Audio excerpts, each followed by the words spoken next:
London paused to honor Queen Elizabeth. Gun salutes, somber crowds. But inside the palace, another sound echoed louder.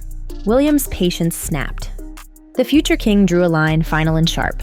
No more surprises, no more palace corridors turned into tabloid theater.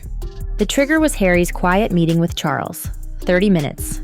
No cameras, no statements. Yet enough to reignite 5 years of anger and mistrust. William wasn't told in advance. He saw a breach, not a reunion. To him, the pattern was obvious. A sudden arrival, a swell of speculation, a cycle that ends in a headline. This time, he moved first. Sources describe him as cold but clear. No more access without accountability. No more borrowed proximity. No more optics that Harry could spin. The gates are closed not as punishment, but as policy.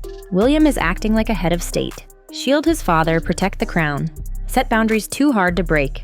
The monarchy will endure. His brother will remain outside. It looked ordinary. A son visits his father, but in a monarchy, nothing is ordinary. The king is in treatment. The schedule is choreography. One unplanned visit means 10 interpretations. 10 interpretations fuel a media storm. Harry's 30 minutes behind closed doors created more heat than calm. William wasn't warned. That stung. Not because of etiquette, but because of control. He's seen it before. Surprise motorcades. Headlines by nightfall. Analysts filling blanks with drama. For William, this wasn't healing. It was déjà vu. The very pattern that turned a family feud into global content. So his answer was sharp. End ambiguity. Stop improvisation. Silence isn't cruelty, it's protection. The monarchy runs on structure. That structure cannot flex for a brother who still feels unpredictable. The meeting was short, its shadow was long, and in Kensington, the conclusion was instant. William will not allow another cycle to start on his watch. Trust is gone. That's the heart of it. For years, private moments ended up public. Conversations found their way into interviews. Family tension was packaged into streaming deals. Once trust breaks, every smile looks staged. William's response is simple. Boundaries. No more corridor run-ins, no more chance overlap, no more last-minute invitations that can be reframed as reconciliation. Advisors say it looks like policy now. Shorter agendas, smaller rooms, strict routes. It's boring by design. Boring means safe. Boring means no leaks. And boring means no content for outsiders to recycle. William isn't trying to punish Harry. He's insulating the crown. Protect Charles's peace. Protect Catherine from crossfire. Protect the monarchy from its own exposure. Boundaries over feelings. Order over optics. It sounds cold, it looks steady. In William's eyes, it's the only choice left. This didn't start with a spare, but that book cemented the break. Page after page turned William into a villain, a bully, a brother without compassion. And while Harry insisted it wasn't revenge, no one in Kensington believed him. It followed a pattern. Oprah, podcasts, Netflix. Each time, more detail. Each time, more wounds reopened. William stayed silent. The code demanded it. But silence is not forgetting. It's memory stored up, ready to shape policy. The result? No more loose access. No more moments that could be harvested months later. Trust isn't bruised, it's gone. And once gone, you don't repair it with tea and apologies. You repair it with time, with proof, with behavior that never makes it into print. Harry hasn't shown that, so William isn't offering chances. The last 5 years weren't arguments. They were lessons. Lessons William is applying now. Charles's illness changes everything. The king's energy is limited, his calendar trimmed, his strength guarded. Every disruption matters more now. William knows it. He also knows the optics.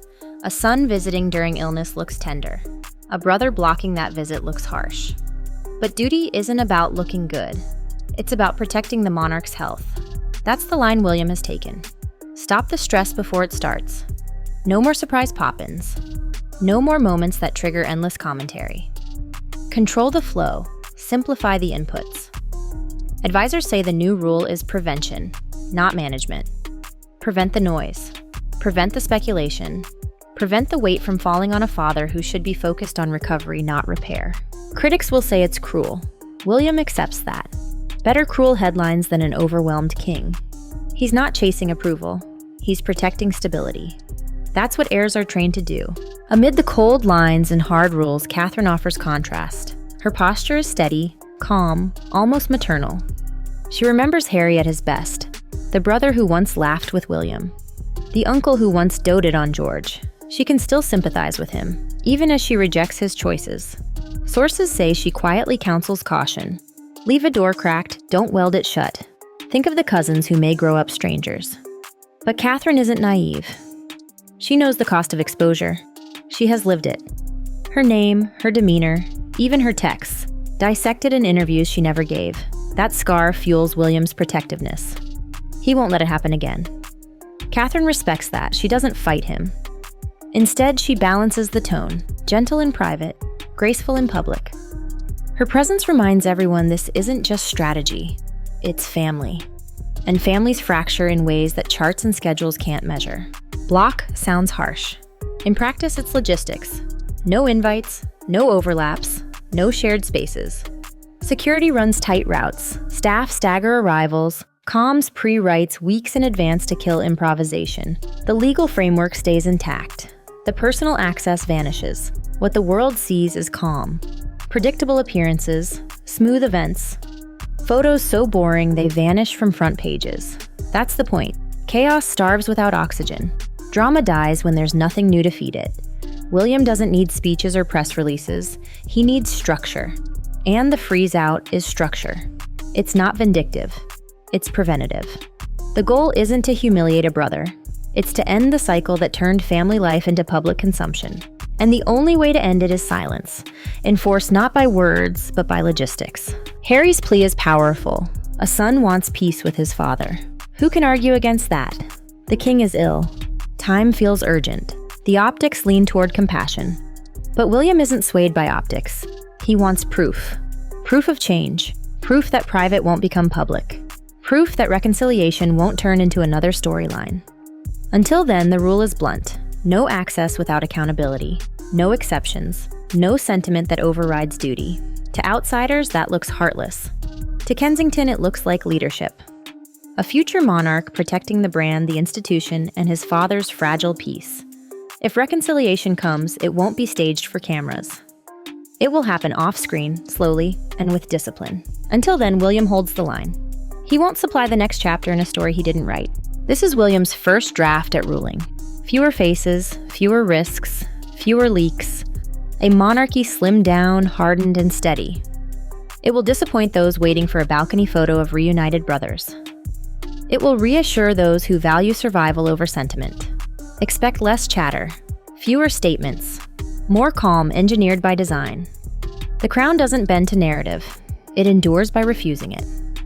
That's the lesson William is teaching now. Protect his father. Protect the succession. Protect the brand. Even if it means sacrificing the warmth of brotherhood. The gates didn't slam in rage. They sealed in strategy. And when history looks back, this moment won't be remembered as coldness. It will be remembered as a future king's first real act of leadership.